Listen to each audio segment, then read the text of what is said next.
Class 10 का chemistry का lecture धातु और अधातु, इसका पाठ कितना है? नहीं पाठ याद है?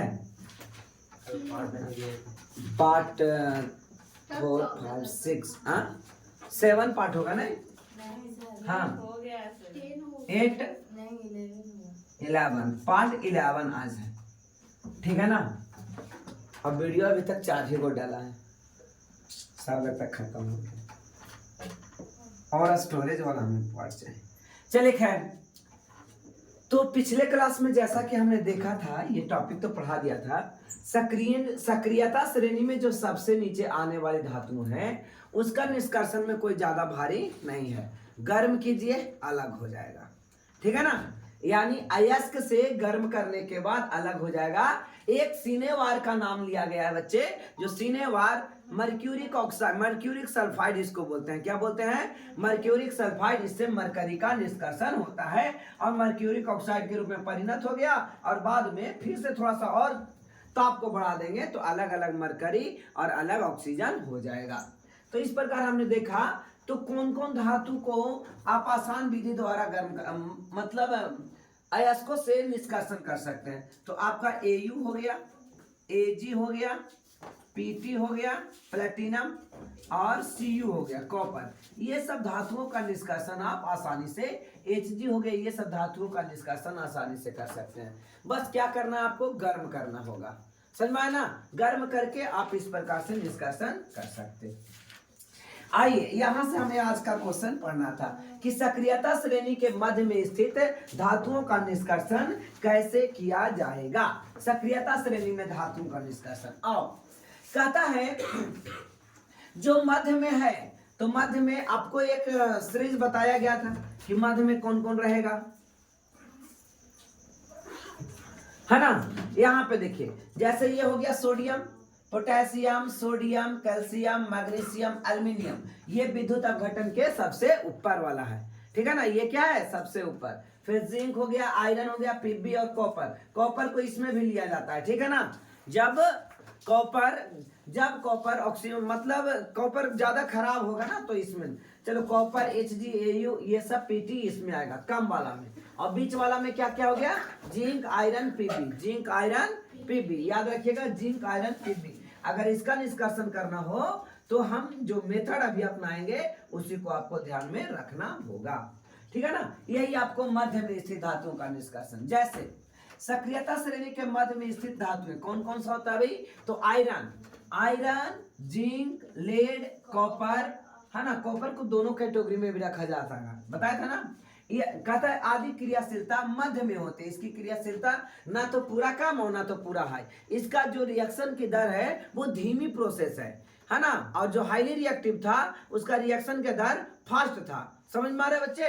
तो इस प्रकार आप देख सकते हो कि प्रकृति में यह प्रायः दो को रूप में पाया, या तो वो सल्फाइड के रूप में पाएगा या कार्बोनेट के रूप में। सल्फाइड मतलब जैसे आप मान लिया जाए कॉपर सल्फाइड, ठीक है ना? मान लिया जाए iron sulphide, zinc sulphide, lead sulphide, या कार्बोनेट के रूप में पाया जाता है। कहता है सल्फाइड और कार्बोनेट की तुलना में धातु उसके ऑक्साइड से प्राप्त करना अधिक आसान है। कह रहा है कि सल्फाइड या कार्बोनेट की तुलना में धातु को उसके ऑक्साइड से प्राप्त करना आसान है। यानी कि जो मेटल सल्फाइड ना बना करके, मेटल कार्बोनेट ना बना करके मेटल ऑक्साइड बनाए तो इसका निष्कर्षण आसानी से किया जा सकता है, ठीक है ना? इसलिए अपचयन से पहले यानी ऑक्सीडेशन से पहले धातुओं के सल्फाइड एवं कार्बोनेट को धातु ऑक्साइड में परिवर्तित करना आवश्यक है। पहले धातु के सल्फाइड या धातु के कार्बोनेट को, धातु के सल्फाइड या धातु के कार्बोनेट को किस में परिवर्तित कर दो? ऑक्साइड में परिवर्तित कर दो। समझ में आ रहा है? ऑक्साइड में परिवर्तित कर दो, ओके? परिवर्तित सल्फाइड अयस्क को वायु की उपस्थिति में अधिक ताप पर गर्म करने पर ऑक्साइड में परिणत हो जाता है। अब परिणत कैसे होता है? बदल कैसे जाता है?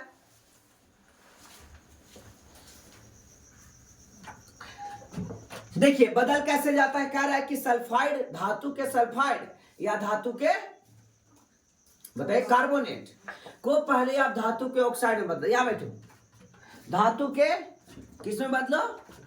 ऑक्साइड में बदलो। तो धातु को ऑक्साइड में कैसे बदलेंगे? सल्फाइड से या कार्बोनेट से। तो उसको पहले इससे गर्म कर देंगे। क्या करेंगे? अधिक ताप पर गर्म करेंगे। कहता है इस प्रक्रिया को भर्जन कहते हैं। यानी भर्जन किसे कहते हैं? धातु के सल्फाइड या धातु के कार्बोनेट को ऑक्सीजन की उपस्थिति में गर्म करने से ऑक्साइड में परिवर्तित हो जाता है। धातु के ऑक्साइड में परिवर्तित, यही क्रिया भर्जन कहलाया। क्या कहलाया? इसी क्रिया को क्या कहते हैं बच्चे? भर्जन कहते हैं। बोलो कोई दिक्कत? आइए, कार्बोनेट अयस्क को सीमित वायु में अधिक ताप पर गर्म करने से ऑक्साइड में परिवर्तित हो जाता है, इसको निस्तापन कहते हैं। अच्छा, इसको भी निस्तापन कहेंगे। यानी भर्जन और निस्तापन में ज्यादा का अंतर नहीं है। कार्बोनेट अयस्क को सीमित अधिक मात्रा में गर्म करे थे तो भर्जन, और सीमित मात्रा में गर्म करेंगे तो निस्तापन होगा। ठीक है ना? इसको चलिए एक बार और देख लेते हैं, बहुत इंपॉर्टेंट नजर आ रहा है। यहां से क्वेश्चन आता है 2 नंबर में कि भर्जन किसे कहते हैं, जारण किसे कहते हैं। ठीक है ना? आइए समझते हैं। तो आपके पास धातु किस रूपों में पाया जाता है? ये जो मिडिल में है ना, ये धातु किस रूप में पाया जाता है? तो धातु के अयस्क जो होते हैं वो सल्फाइड के रूप में पाया जाता है, या धातु के अयस्क कार्बोनेट के रूप में पाए जाते हैं। किसके रूप में पाए जाते हैं बच्चे? कार्बोनेट। या तो सल्फाइड के रूप में या तो कार्बोनेट के रूप में। याद रहेगा? या तो कहाँ ध्यान है? या तो सल्फाइड के रूप में या कार्बोनेट के रूप में पाया जाता है। कौन पाया जाता है? धातु। समझ में आ रहा? अब उसको पहले क्या कहते हैं कि धातु को जब निष्कर्षण कर रहे हैं यानी शुद्ध बना रहे हैं, तो सबसे पहले ये जरूरी है कि धातु के ऑक्साइड में लाया जाए। तो धातु के ऑक्साइड में लाने की 2 तरीका, एक तरीका ज्यादा गर्म करेंगे और एक तरीका की कम गर्म करेंगे, है ना? यानी कि ज्यादा मात्रा में वायु अगर सीमित मात्रा में है तो निस्तापन कहेगा, और वायु अगर ज्यादा मात्रा में लिए तो वो भर्जन कहेगा। ठीक है ना? आइए, तो सल्फाइड और कार्बोनेट अयस्क को धातु के ऑक्साइड में परिणत कर लो। अब परिणत कैसे होगा? सल्फाइड अयस्क को वायु की उपस्थिति में अधिक ताप पर गर्म करेंगे, है ना? अधिक ताप, देखो टेम्परेचर अधिक, या ऑक्साइड में परिवर्तित हो जाएगा। इस प्रक्रिया को भर्जन कहते हैं। कार्बोनेट अयस्क को सीमित वायु में अधिक ताप पर गर्म करते हैं, तब ऑक्साइड में परिवर्तित हो जाता है। इस क्रिया को निस्तापन कहते हैं। आइए, जिंक अयस्क को भर्जन और निस्तापन के समय निम्न रासायनिक अभिक्रिया को दर्शाया जाता है। चलो, तो सबसे पहले आपको मैं एक चीज और सिखला दूं। पहले एक सेकेंड,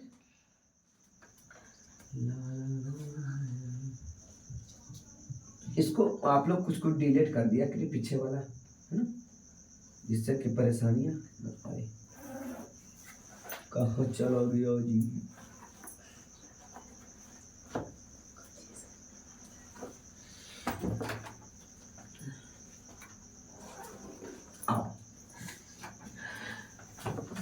देखिए,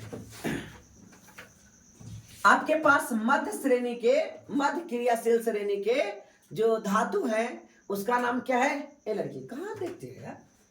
मध्य श्रेणी के जो क्रियाशील धातु है वो कौन कौन है? आयरन है, बोलो बेटा, आयरन है, जिंक है, लेड है, कॉपर है। ठीक है ना? कॉपर भी वहां भी मेथड द्वारा देख लिए थे। आइए चर्चा करते हैं आयरन का। किसका? आयरन का। ठीक है ना? किसका चर्चा करेंगे?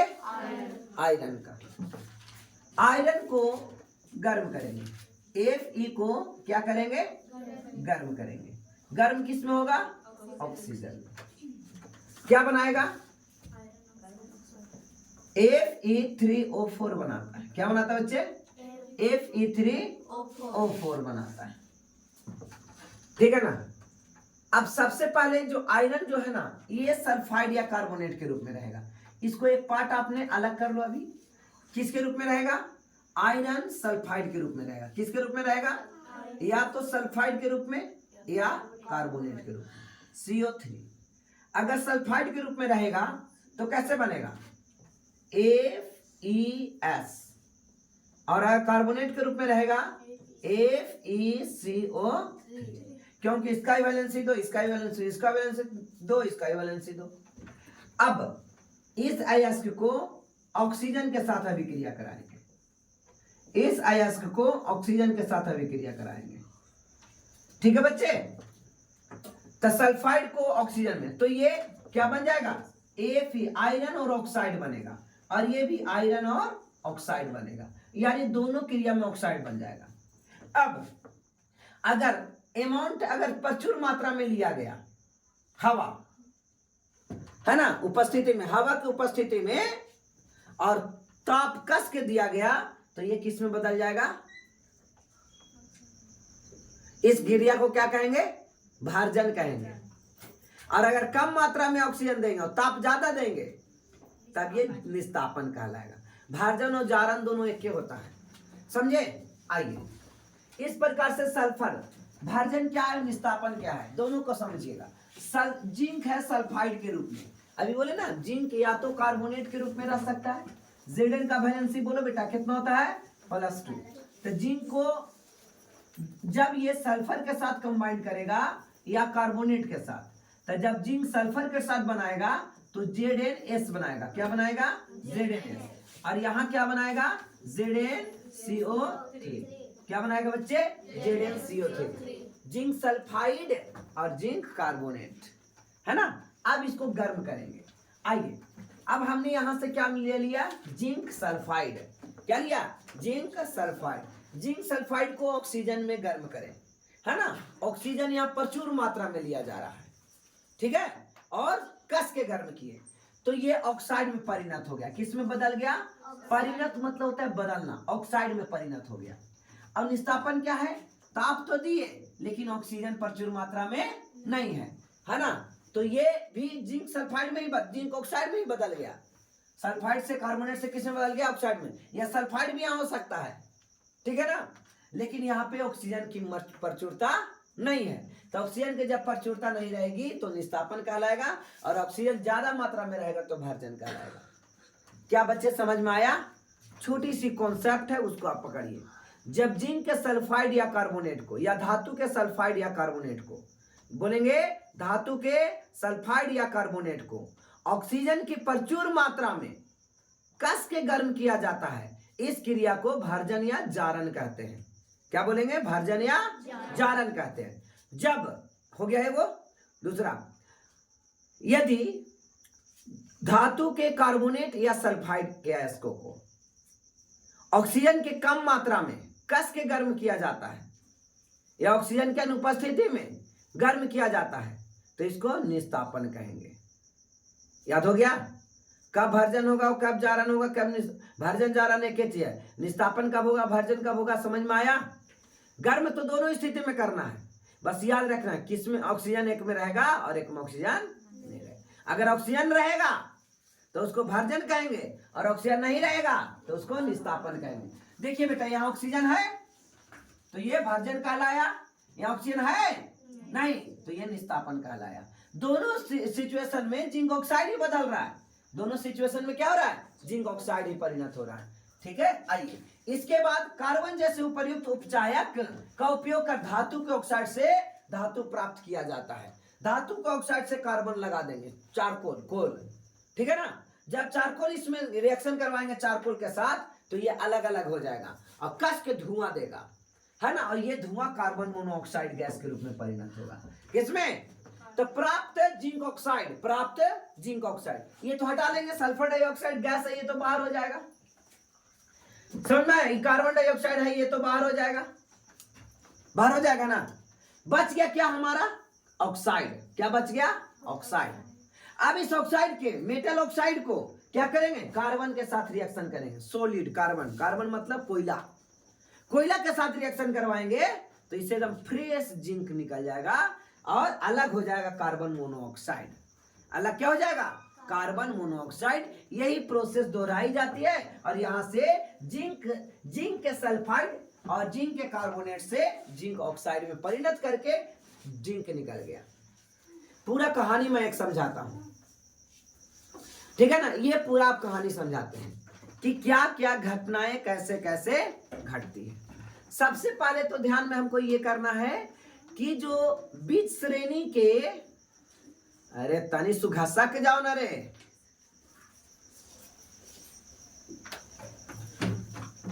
करे बीच में जो आती है बीच अभिक्रियाशील श्रेणी समूह, जिसमें क्या क्या लिया गया? आयरन लिया गया, जिंक लिया गया, पीबी लिया गया, कॉपर लिया गया। ठीक है ना। ये सब जितने भी अयस्क, ये सब जितने भी धातु हैं, इसके जो अयस्क होंगे या तो सल्फाइड के रूप में होगा, नहीं तो कार्बोनेट के रूप में होगा। समझे बच्चे? मिडिल में जितने भी तत्व हैं ये सभी के अयस्क यानी और किसके रूप में होंगे? कार्बोनेट या सल्फाइड के रूप में होंगे। या तो वो कार्बोनेट के रूप में होगा और नहीं तो वो क्लियर हो गया। अब इसी को कार्बोनेट या सल्फाइड को हमको शुद्ध करना है और प्राप्त कर लेना है धातु, ठीक है ना। तो अगर हमारे पास जिंक सल्फाइड है या जिंक कार्बोनेट है, सबसे पहले काम उसको ऑक्सीजन में गर्म करेंगे। किस में गर्म करेंगे? ऑक्सीजन के साथ उसको, ऑक्सीजन की प्रचुरता के साथ उसको कस के गर्म करेंगे। जब कस के गर्म करेंगे तो क्या मिलेगा? धातु के ऑक्साइड मिलेगा। क्या मिलेगा? धातु के ऑक्साइड। या तो ऑक्सीजन गैस, सॉरी, या तो सल्फर डाइऑक्साइड गैस बाहर होगा जब सल्फर के साथ रिएक्शन करवाएंगे, और या तो कार्बोनेट रहेगा तो कार्बन डाइऑक्साइड बाहर होगा। लेकिन मिलेगा क्या? ऑक्साइड ही मिलेगा, जिंक ऑक्साइड, मेटल ऑक्साइड मिलेगा। अगर वायु में कस के गर्म किए थे ऑक्सीजन के साथ तो उसको कहेंगे भर्जन कहेंगे या जारन कहेंगे, और ऑक्सीजन नहीं रहेगा तो उसको निस्तापन कहेंगे, ठीक है ना। और जब प्राप्त जिंक ऑक्साइड यानी मेटल ऑक्साइड प्राप्त हो जाएगा तो कार्बन के साथ उसको रिएक्शन करवा देंगे, और कार्बन के साथ रिएक्शन करेंगे, गरगटा धुआं निकलेगा कार्बन मोनोऑक्साइड, और फ्रेश एक तरफ फ्रेश क्या मिल जाएगा आपको? मेटल मिल जाएगा यानी जिंक मिल जाएगा। पूरा माजरा समझ में आया बच्चे? ठीक है ना। इस प्रकार हमने जिंक का निष्कर्षण कर लिया। आइए प्रथम अध्याय में दिए गए ऑक्सीकरण और अवकरण अपचयन, ऑक्सीकरण एवं अपचयन प्रक्रम से आप पहले ही परिचित हैं, है ना। यानी ऑक्सीडेशन और रिडक्शन से पहले ही आप परिचित हैं। कहते हैं धातुओं के यौगिक, उनके यौगिकों से प्राप्त करना भी उपचयन प्रक्रम है। अब देखिए ये वाला आपको क्वेश्चन बन सकता है आपके एग्जाम में। ये क्वेश्चन आपके एग्जाम में बन सकता है कि धातुओं को उनके यौगिकों से प्राप्त करना भी अपचयन प्रक्रम है। यानी कौन सा प्रक्रम है? अपचयन। ये याद रखिएगा, धातुओं को उनके यौगिकों से प्राप्त करना अपचयन है, ठीक है ना। अपचयन याद रखिएगा, या इसको आप नोट कर लीजिए कि धातुओं को उनके यौगिकों से प्राप्त करना भी अपचयन प्रक्रिया है, अपचयन प्रक्रम है। क्या है? अपचयन प्रक्रम है। हो गया। कौन सा प्रक्रम है बच्चे? अपचयन प्रक्रम है, ठीक है।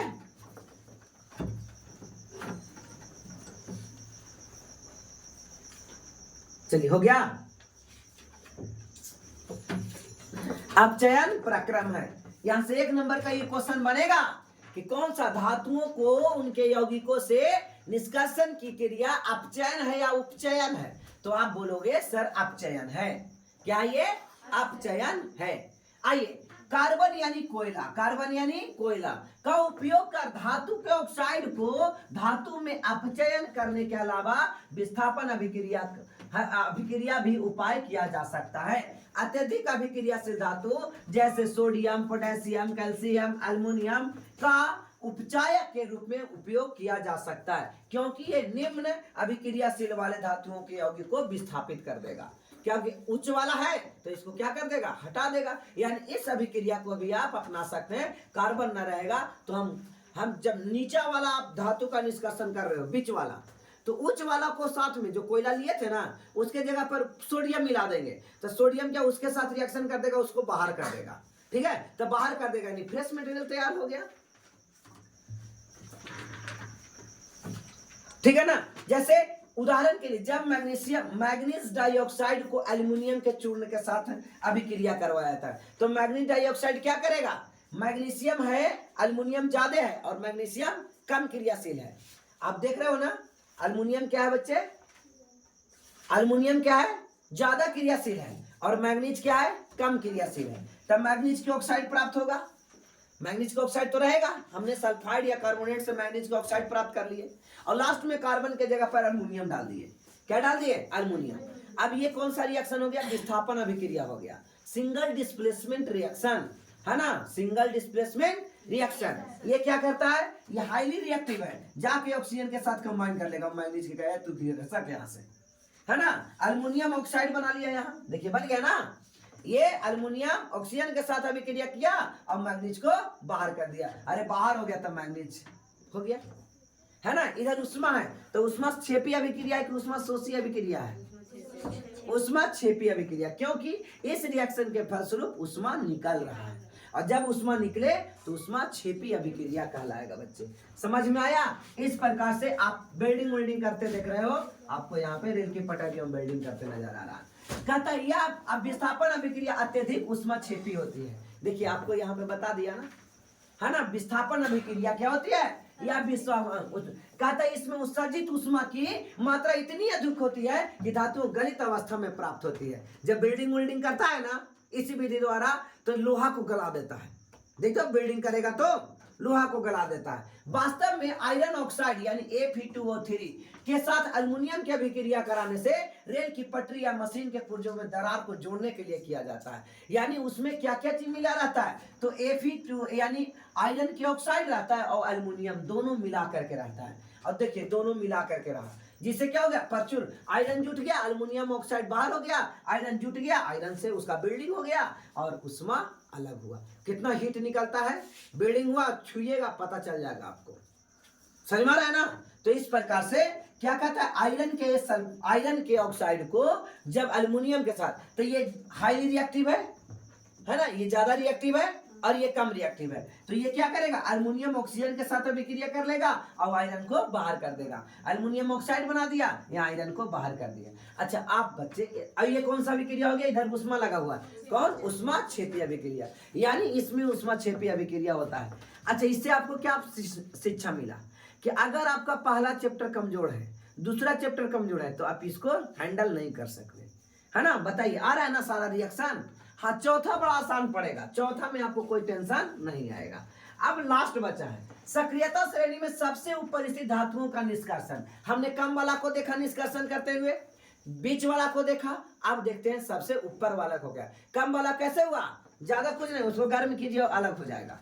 और कम वाला में, बीच वाला में क्या था कि ये सल्फाइड या कार्बोनेट के रूप में रहेगा और उसको पहले ऑक्साइड में बदलो और ऑक्साइड में फिर गर्म करो, अब आपको धातु मिल जाएगा। और गर्म करने के बाद ऑक्साइड में परिणत हुआ और गर्म ऑक्साइड को गर्म करोगे तो धातु में बदल जाएगा। यही था ना। आइए इसमें जो है ये आपको सबसे ज्यादा एग्जाम में पूछा जाने वाला यही क्वेश्चन होगा, ठीक है ना, कि लिथियम को, सोडियम को, पोटेशियम को, एल्युमिनियम को किस विधि द्वारा क्या किया जाता है, उसके अयस्क से धातु प्राप्त किया जाता है, ठीक है ना।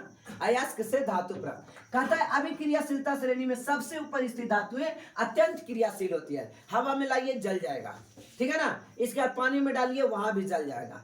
इन्हें कार्बन के साथ गर्म करके इनके यौगिकों को प्राप्त नहीं किया जा सकता है, गर्म करने से पहले ही जल के खत्म हो जाएगा, राख हो जाएगा। उदाहरण के लिए कार्बन द्वारा सोडियम और मैग्नीशियम, कैल्शियम, अल्युमिनियम आदि के ऑक्साइड का अपचयन कर इन्हीं धातुओं में परिवर्तित नहीं किया जा सकता है, ठीक है ना। आइए तो देखते हैं क्या में क्या इसे किया जा सकता है। इन धातुओं की बंधुता, बंधुता मतलब बॉन्ड, है ना, इसकी बॉन्ड कार्बन की अपेक्षा ऑक्सीजन के प्रति अधिक होती है। यानी कार्बन के साथ ये बॉन्ड नहीं बना करके ये बॉन्ड ज्यादा ऑक्सीजन के साथ बनाएगा। तो ये ऑक्साइड तो पहले ही से था, अब उसको कार्बन में डालेंगे तो नहीं ना हो सकता, इसलिए ये ऑक्सीजन के पास। कहते हैं इन धातुओं को विद्युत अपघटन अपचयन द्वारा प्राप्त किया। यही क्वेश्चन आपका बनेगा। कौन सा क्वेश्चन, ये इन धातुओं को, किन धातुओं को, जो हाईली रिएक्टिव एलिमेंट्स है, हाईली रिएक्टिव, जैसे लिथियम, सोडियम, पोटेशियम, अल्युमिनियम, ठीक है ना, ये सब हाईली, मैग्नीशियम, ये सब हाईली रिएक्टिव है। इसको हम किस विधि द्वारा शुद्ध कर सकते हैं, विद्युत अपघटनी विधि द्वारा। किस विधि द्वारा, विद्युत अपघटनी विधि द्वारा। समझ में आ रहा, विद्युत अपघटनी अपचयन द्वारा प्राप्त कर सकते हैं। तो एक पॉइंट डाल के लिखो बच्चे, एक पॉइंट बना के लिखे, अधिक क्रियाशील धातुओं को, अधिक क्रियाशील बात नहीं, अधिक क्रियाशील धातु जैसे लिथियम, सोडियम, पोटेशियम, ठीक है ना, lithium, sodium, potassium, manganese, aluminium, manganese, manganese, aluminium, है ना। अधिक क्रियाशील धातु जैसे ये वाला को विद्युत अपघटनी, विद्युत विद्युत अपघटनी, अपघटनी, विद्युत अपघटनी, अपचयन, अपचयन, विद्युत अपघटनी अपचयन, विद्युत अपघटनी अपचयन द्वारा द्वारा शुद्ध किया जाता है, शुद्ध किया जाता है, शुद्ध किया जाता है ना, शुद्ध किया जाता है। क्या किया जाता है बच्चे? शुद्ध किया जाता है। बोलो समझ में आया?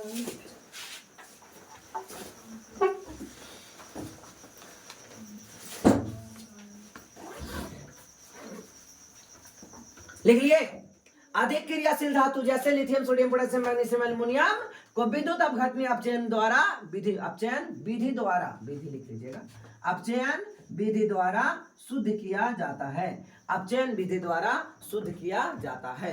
ये एकदम वीवीआई है, यहां से क्वेश्चन आना तय है, ठीक है ना। ये वीवीआई है ये, ठीक है, यहां से क्वेश्चन आना 100% तय है। समझ में आया बच्चों? किस विधि द्वारा? विद्युत अपघटनी, है ना, विद्युत अपघटनी अपचयन विधि द्वारा शुद्ध किया जाता।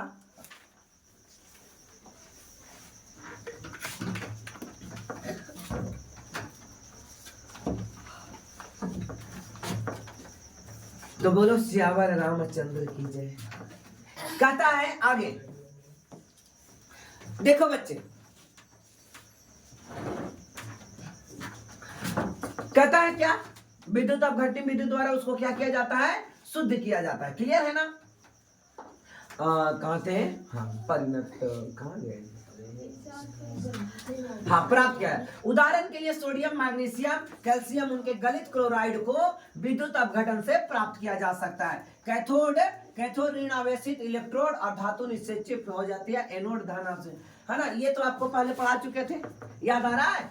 पहले यहाँ इस प्रकार से विद्युत अपघटनी बनाओगे, है ना। यहाँ पे 2 इलेक्ट्रोड रहेगा और इसमें मान लिया जाए NaCl घुला देंगे। क्या? NaCl। हमको इसको क्लोरीन के साथ सोडियम को निष्कर्षण करना है, और ये पॉजिटिव होगा बेटा और ये नेगेटिव होगा। पॉजिटिव वाला को क्या बोलते हैं? AP, P A यानी एनोड, A यानी एनोड और P यानी ये हो जाए पॉजिटिव, और ये हो गया कैथोड। ये क्या हो गया बच्चे? कैथोड। एनोड और कैथोड हो गया। अब सोडियम पॉजिटिव है तो नेगेटिव पर चला जाएगा। सोडियम किस पर चला जाएगा? नेगेटिव पर। और कैल्शियम सॉरी क्लोरीन पॉजिटिव पर, ठीक है ना। क्लोरीन किस पर जाएगा? पॉजिटिव पर। इस प्रकार आप देख सकते हो कि कैल्शियम को गलित क्लोराइड विद्युत अपघटन प्राप्त किया है कैथोड ऋण आवेशित इलेक्ट्रोड पर। कैथोड, कैथोड ऋण आवेशित, समझ में आ रहा ना? कैथोड ऋण आवेशित इलेक्ट्रोड और धातु निक्षेपित हो जाती है किस पर? इसी पर। कैथोड पर धातु निक्षेपित हो जाती है और एनोड जो धन होता है इस पर क्लोरीन बाहर हो जाता है। यही चीज ना है, इस पर क्लोरीन क्या होता है? बाहर हो जाता है। तो आप प्रोसेस याद रखोगे। अगर ए और पी याद नहीं है, AP, तो आप सब गलत करके आओगे। ए से एनोड, P से कैथोड, है P से पॉजिटिव, P से, और एक और कोड होता है एलोन, ALON। ये बात की प्रोसेस। A से हो गया एनोड पर, L से हो गया लेफ्ट साइड। एनोड को अक्सर लेफ्ट साइड रखा जाता है। O को इसमें अपचयन होता है जो ऑक्सीडेशन, और किसका हो जाएगा? नेगेटिव वाला का। नहीं समझे? बड़ा लंबा प्रोसेस है। A से हो गया एनोड, एनोड हो गया, समझे बेटे? L से हो गया लेफ्ट साइड, O से हो गया इस पर ऑक्सीडेशन होता है, नहीं अपचयन, बार बार अपचयन विधि। इस विधि का ही नाम है बच्चे वैद्युत अपघटनी या वैद्युत अपघटन अपचयन विधि। तो अपचयन होता है यानी ऑक्सीडेशन होता है। अब किसको? नेगेटिव वाला को। तो नेगेटिव वाला कौन था? क्लोरीन। क्लोरीन का क्या होता है? यहाँ पे अपघटन होता है। समझ में आ गया? तो ये एलोन कोड से बहुत सा क्वेश्चन को बनाया जा सकता है। ज्यादा ये कोड काम आता है कौन? AP। A से हो गया एनोड और P से पॉजिटिव। आपको डायरेक्ट क्वेश्चन आ जाएगा 10 में ही। क्या पूछ देगा, एनोड है ना, नेगेटिव इलेक्ट्रोड को कहते हैं कि पॉजिटिव इलेक्ट्रोड को कहते हैं। तो क्लियर है कि एनोड किसको कहेंगे, पॉजिटिव इलेक्ट्रोड को एनोड कहा जाता है बच्चे। क्लियर है।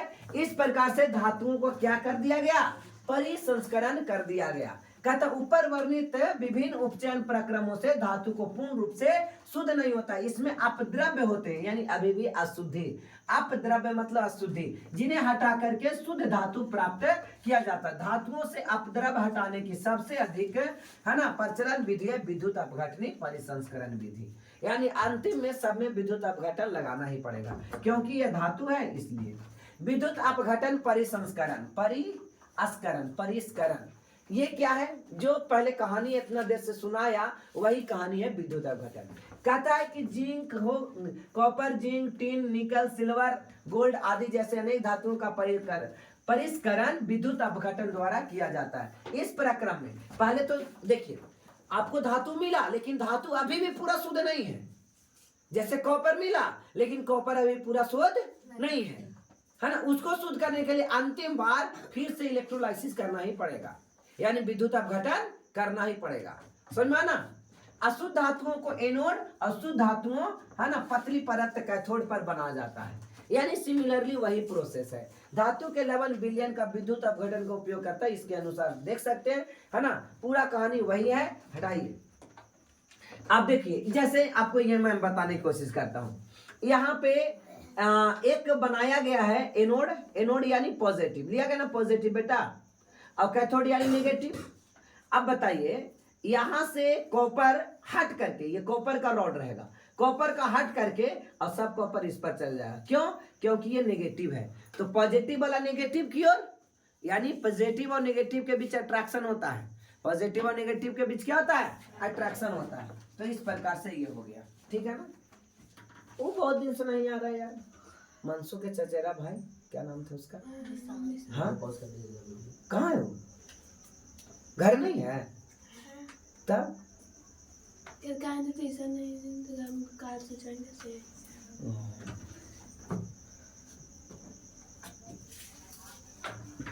तो इस प्रकार से एक पतली परत इस पर आ जाती है और इसको से हट करके अशुद्धि हट जाएगा, फिर ये शुद्ध हो गया, शुद्ध रूप में प्राप्त हो गया। और क्या, ठीक है ना। अब आइए प्रश्न है बच्चे, कहता है निम्नलिखित पदों को परिभाषित करें। खनिज बता दीजिएगा, जो मतलब भूमि के परपट्टी से निकाला जाता है उसे खनिज कहेंगे। अयस्क क्या होगा, धातु अशुद्ध रूप में पाया जाता है ना, कई रूपों में पाया।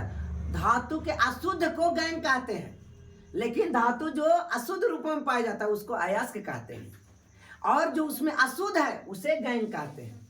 नहीं समझे, अशुद्ध जो है उसको गैंग कहें, लेकिन अशुद्ध के रूप में जो धातु पाया जाएगा उसको अयस्क कहेंगे। जैसे देखिए मैं बच्चे आपको समझाता हूँ, ये मान लिया जाए कि एक कोई मेटल है, ठीक है, इसके ऊपर ये सब कुछ लगा हुआ है, तो ये मेटल समेत इसको अयस्क कहें। क्या कहें, अयस्क कहें। समझ में आ रहा है, क्या कहें, अयस्क कहें। और ये वाला को इसको गैंग कहें। समझ में आया, इसको क्या कहें, गैंग कहें। नहीं समझे, ये पूरा मटेरियल अयस्क कहलाया, और इसमें जो लगा हुआ पार्ट है उसको गैंग कहें, या शुद्धि को गैंग कहें। और जमीन के नीचे भीतरे से निकाले हैं तो इसको खनिज कहें। क्लियर हो गया ना। दो धातुओं का नाम बताइए जो प्रकृति में मुक्त अवस्था में पाई जाती है। तो बता सकते हैं, सोना Au, चांदी है ना Hg, पीटी, ठीक है ना, ये सब शुद्ध रूप में पाया जाता है, ठीक है ना। आइए मुक्त अवस्था में धातु के ऑक्साइड प्राप्त करने के लिए किस रासायनिक प्रक्रम का उपयोग करेंगे, कौन सा रासायनिक प्रक्रम का उपयोग करेंगे, है ना, धातु के ऑक्साइड से धातु प्राप्त करने के लिए, तो विद्युत अपघटनी प्रक्रम का प्रयोग करेंगे। तो इस प्रकार से हमारा मेटल नॉन मेटल चैप्टर समाप्त हुआ, ठीक है ना। तो कल से कार्बन कंपाउंड स्टार्ट करेंगे और लास्ट में ये हमारा खत्म हो जाएगा। कार्बन कंपाउंड के बाद एक जो चैप्टर बच जाएगा वो दिसंबर में पढ़ाएंगे, ठीक है ना। चलिए, तो इसको मैं करीब 1 से 1.5 महीना लगेगा कार्बन कंपाउंड में, लेकिन डेली क्लास चलेगा तो 1.5 महीना नहीं लगेगा, 15 दिन में खत्म हो जाएगी। ठीक है ना। तो कार्बन कंपाउंड से पहले आपको एक रिवीजन है, एक संचारण बच गया यार, कहाँ खत्म हो गया। अरे संचारण कुछ नहीं है, छोड़ दोगे तो खराब हो जाएगा। हाँ। देखिए आपको समझ में आना चाहिए कि खुली वायु में कुछ दिन छोड़ देने पर सिल्वर की वस्तुएं काली हो जाती है ना। वायु का सिल्वर की वायु में उपस्थित सल्फर के साथ अभिक्रिया करके सिल्वर सल्फाइड की परत की बनने के कारण ऐसा होता है। ठीक है ना। फिर क्या कर रहा है, कॉपर वायु में उपस्थित आर्द्र कार्बन डाइऑक्साइड के साथ अभिक्रिया करता है, जिससे उसकी सतह कैसी रंग की हो जाती है, भूरे रंग की हो जाती है, और चमक धीरे धीरे खत्म हो जाता है, यानी जंग लग गया कॉपर पर। ठीक है ना। यही सब चीजें, ये तो जंग वाला सारा चीज पढ़ा चुके हैं, कुछ नया नहीं है। देखिए जंग हो गया, ये आर्द्र वायु में जंग लग गया। ठीक है ना। क्या चीज, क्या चीज है उसमें। हाँ 2 पेज नहीं आ पाया, वो एगो दिल्ली का कुतुब मीनार वाला है, वो है ना, एगो लौ स्तंभ बना हुआ है, लौ स्तंभ दिल्ली में, उसके बारे में वो छोटा सा कहानी है। ठीक है ना। क्या कहानी है, कहानी ऐसा कुछ नहीं है कि आज से वो बहुत दिन से वो पड़ा हुआ है, अभी तक उतना ज्यादा जान नहीं लगा है। उसमें संचारण के लिए कुछ विधियां यूज की गई थी उस समय। ठीक है ना। बस यही।